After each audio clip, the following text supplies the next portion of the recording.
آلہ واصحابہ اجمعین اما بعد فاعوذ باللہ من الشیطان الرجیم بسم اللہ الرحمن الرحیم من جاء بالحسنۃ فلہ عشر امثالہا صدق اللہ العظیم۔ حضرات سامعین و ناظرین، اللہ تعالیٰ کی راہ میں خیرات کرنے کا، خرچ کرنے کا، صدقہ کرنے کا بڑا فائدہ ہے، اس میں بڑا اجر و ثواب ہے۔ اللہ تعالیٰ دنیا میں بھی اس کا بہترین اجر عطا فرماتا ہے اور آخرت میں بھی بہترین صلہ عطا فرماتا ہے، بشرط ہے کہ بندہ مومن ہو اور اس نے وہ خرچ اللہ تعالیٰ کی رضا کی خاطر کیا ہو تو اللہ تعالیٰ اس خرچ پر، اس صدقے اور خیرات پر بہترین اجر عطا فرماتا ہے۔ قرآن مجید فرقان حمید میں مالک کائنات ارشاد فرماتا ہے، من جاء بالحسنۃ فلہ عشر امثالہا۔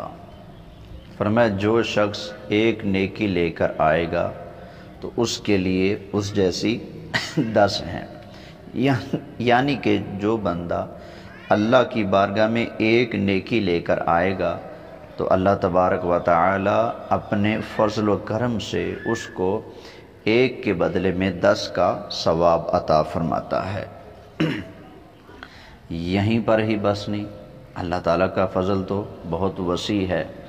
یہاں پر میں ایک حدیث پیش کرنا چاہتا ہوں کہ جو شخص اللہ تعالیٰ کی راہ میں خرچ کرتا ہے، اللہ تعالیٰ دنیا میں بھی اس کو بہترین ثمرہ عطا فرماتا ہے۔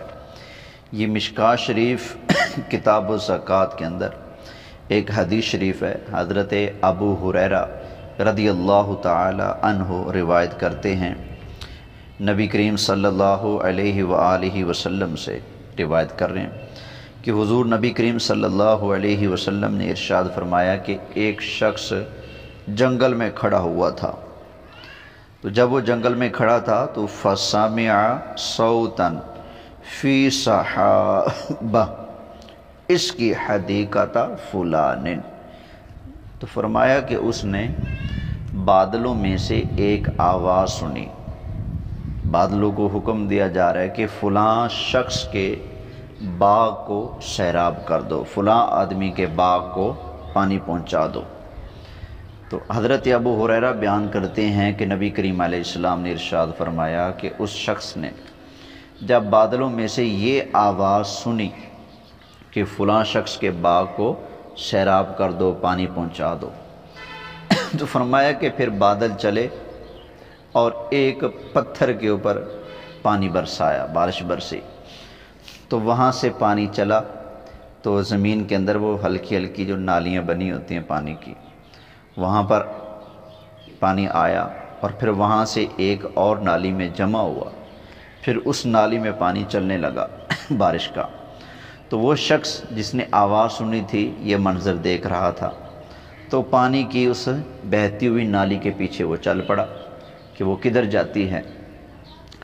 تو وہ شخص اس نالی کا پیچھا کرتے کرتے پانی اس میں جا رہا ہے تو وہ بھی پیچھے جا رہا ہے، تو قریب ہی کچھ دور ایک باغ تھا، تو وہ نالی جو تھی اس باغ میں جا رہی تھی، تو وہ بارش کا پانی جو ایک چٹان کے اوپر، ایک پہاڑی کے اوپر پتھریلی جگہ پر برس رہا تھا، وہاں سے اکٹھا ہو کر جو ادھر آ رہا تھا، تو اس نالی کے ذریعہ سے وہ سارا بارش کا پانی ایک شخص کے باغ میں آ رہا تھا۔ تو وہ جو پانی کا پیچھا کر رہا تھا اس آدمی نے باغ میں کام کرنے والے اس آدمی سے پوچھا جو اس کو وہاں پر ملا تھا، کہا کہ فلاں فلاں نام کا آدمی کون ہے آپ؟ اس نے کہا جی بالکل میں ہوں۔ تو کہا کہ میں نے بادلوں سے ایک آواز سنی تھی اور تمہارا نام لیا گیا تھا کہ اس شخص کے باغ کو سیراب کر دو۔ تو اللہ تعالیٰ نے پھر بادل بھیجے، بادلوں نے پانی برسایا، وہ پتھر پر پانی گرا، وہاں سے زمین میں چلا، چھوٹی چھوٹی نالیوں میں چلتا ہوا ایک اس بڑی نالی میں آیا، پھر یہاں سے چلتا ہوا تمہارے باغ کے اندر آ پہنچا ہے۔ تو یہ بتاؤ تم ایسی کون سی نیکی کرتے ہو کہ جس کی وجہ سے اللہ تعالیٰ دنیا میں تمہیں یہ صلہ عطا فرما رہا ہے کہ اس نے بادلوں کو حکم فرمایا ہے کہ وہ تمہاری کھیتی کو سیراب کر دیں۔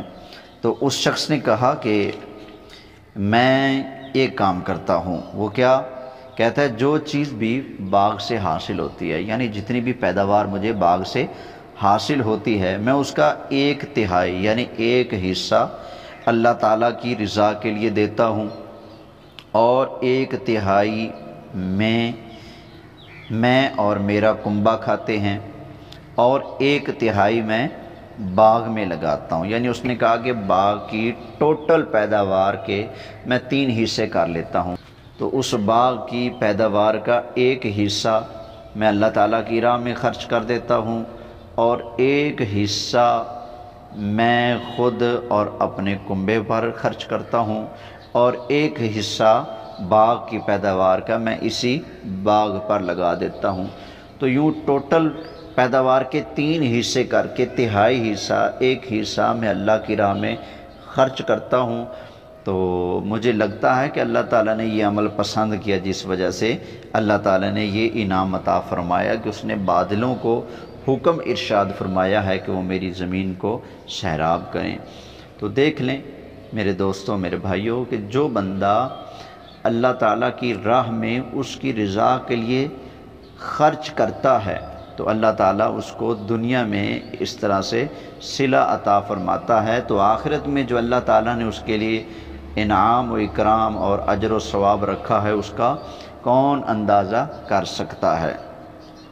قرآن مجید فرقان حمید میں مالک کائنات ارشاد فرماتا ہے وَمَن يَتَّقِ اللَّهَ يَجْعَل لَّهُ مَخْرَجًا وَيَرْزُقْهُ مِنْ حَيْثُ لَا يَحْتَسِبُ۔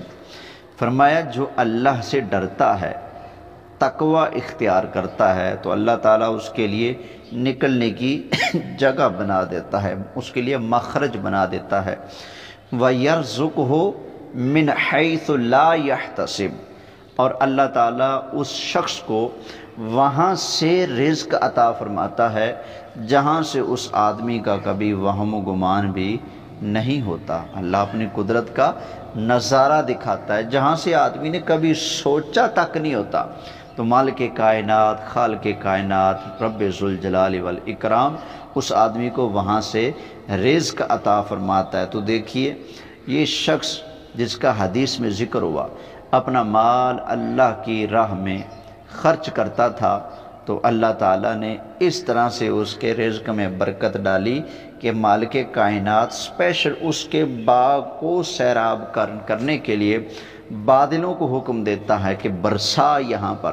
تو بادلوں نے صرف اسی جگہ پر برسایا، وہاں سے پانی جمع ہوتا ہوا ایک نالی میں بہتا ہوا اس کے باغ میں پہنچ گیا۔ کیوں پہنچا؟ اس لیے کہ وہ اللہ کی راہ میں خرچ کرتا تھا۔ تو اللہ کی راہ میں جو خرچ کرتا ہے تو پھر اللہ تعالیٰ اس کو ایسے دیتا ہے، جو اللہ کس سے ڈرتا ہے اس کو بھی اللہ تعالیٰ ایسے دیتا ہے کہ جہاں سے اس کا وہم اور گمان بھی نہیں ہوتا۔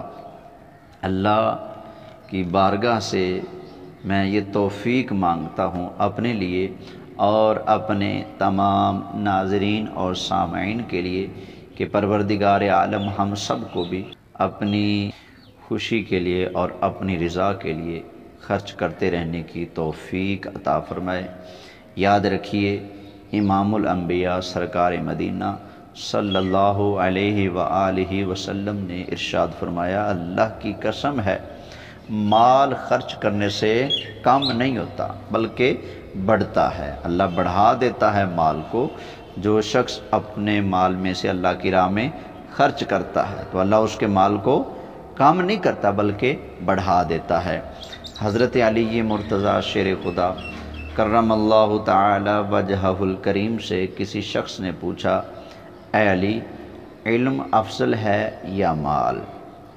یہ روایت اس لیے پڑھنے لگا ہوں کہ ہمارے بعض دوست احباب علم دین سے صرف اس لیے دور ہو جاتے ہیں اور اپنی نسلوں کو بھی دور کر دیتے ہیں کہ ہمارا بچہ اگر قرآن کا حافظ بنے گا، عالم بنے گا تو کمائے گا کہاں سے، کھائے گا کہاں سے، یہ تو بھوکا مر جائے گا۔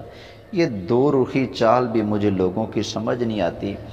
ایک طرف تو یہ کہتے ہیں کہ مولوی کھاتے بہت ہیں، اور ایک طرف یہ کہتے ہیں کہ بچہ اگر مولوی بن گیا تو کھائے گا کہاں سے، کمائے گا کہاں سے؟ بھائی اگر وہ کھانے کمانے کی اس کو کمی ہے تو پھر زیادہ کیسے کھاتا ہے؟ بھائی ایک بات کہو نا، تو اللہ کا شکر ہے مولویوں کی تنخواہ بے شک 10 12 ہزار ہوتی ہے، 15 ہزار ہوتی ہے، 5 ہزار ہوتی ہے، لیکن اللہ کا فضل ہے، اللہ اس کے اس 10 12 ہزار میں وہ برکت عطا فرماتا ہے کہ یکم سے پہلے 50 ہزار والے امام صاحب سے مانگ رہے ہوتے ہیں، جن کی 50 ہزار ماہانہ آمدن ہے، وہ کہہ رہے ہیں جی کچھ پیسے ہیں تو دے دو، چلو ادھارے کوئی کام آ جائیں گے، یکم پہ آپ کو دے دیں گے۔ لیکن کبھی امام صاحب کو دیکھا الا ماشاءاللہ کوئی مجبوری پڑ جائے، سخت حالات بن جائیں تو اور باتیں، وگرنہ یہ عام طور پر یہ ائمہ مساجد، ان کو اللہ کے فضل سے تنخواہ کم ہونے کے باوجود کسی سے مانگنے کی نوبت نہیں آتی۔ کیوں؟ ان کے پاس علم کی دولت ہے، دین کی دولت ہے، تو اللہ تعالیٰ اس کی برکت سے رزق پھر وہاں سے عطا فرماتا ہے، وہاں سے دروازے کھولتا ہے رزق کے، جہاں سے لوگوں کا وہم و گمان بھی نہیں ہوتا۔ تو خیر، چونکہ لوگ مال کی محبت میں آ کر علم دین سے دور بھاگتے ہیں، اس لیے مولا علی کا ارشاد سناتا ہوں۔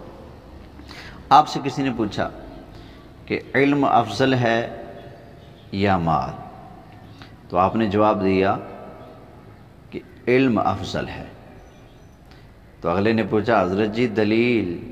فرمایا اس لیے کہ علم تیری حفاظت کرتا ہے اور تو مال کی حفاظت کرتا ہے، اس لیے وہ افضل ہے جو تیری حفاظت کرتا ہے اس سے جس کی تو حفاظت کرتا ہے۔ تو علم تیری حفاظت کرتا ہے اور تو مال کی حفاظت کرتا ہے، اس لیے مولا علی نے ارشاد فرمایا علم افضل ہے مال سے۔ وہ شخص چلا گیا، ایک اور آ گیا۔ یہ خارجیوں نے آپ سے بندے بدل بدل کر سوال کیے تھے، تو آپ نے ہر ایک کو جواب ارشاد فرمایا، اور دلیل ہر مرتبہ نئی ارشاد فرمائی آپ نے۔ پھر ایک شخص آیا، اس نے کہا اے علی رضی اللہ تعالی عنہ، علم افضل ہے یا مال؟ تو مولا علی کرم اللہ تعالی وجہہ الکریم، جن کے بارے میں نبی کریم علیہ السلام نے ارشاد فرمایا انا مدینۃ العلم وعلی بابھا، فرمایا میں علم کا شہر ہوں اور علی اس شہر کا دروازہ ہے۔ وہ مولا علی رضی اللہ تعالی عنہ سے جب پوچھا جاتا ہے تو آپ ارشاد فرماتے ہیں کہ علم افضل ہے مال سے۔ اس نے کہا جی ٹھیک ہے، آپ نے جواب دیا، لیکن دلیل؟ فرمائے اس لیے کہ علم خرچ کرنے سے بڑھتا ہے اور مال خرچ کرنے سے کم ہوتا ہے، اس لیے فرمایا کہ علم مال سے افضل ہے۔ تو اور بھی بہت ساری باتیں ہوئی، آپ نے سب کے جواب ارشاد فرمائے، جن کا خلاصہ اور نتیجہ یہ ہے کہ مولا علی اپنے دلائل اور اپنے علم سے یہ ثابت کر رہے ہیں کہ علم حاصل کرنا یہ مال و متاع کمانے اور مال کے جمع کرنے سے افضل ہے۔ اللہ ہمیں علم دین حاصل کرنے اور اللہ کی راہ میں خرچ کرتے رہنے کی توفیق عطا فرمائے۔ آمین بجاہ النبی الامین صلی اللہ علیہ وسلم۔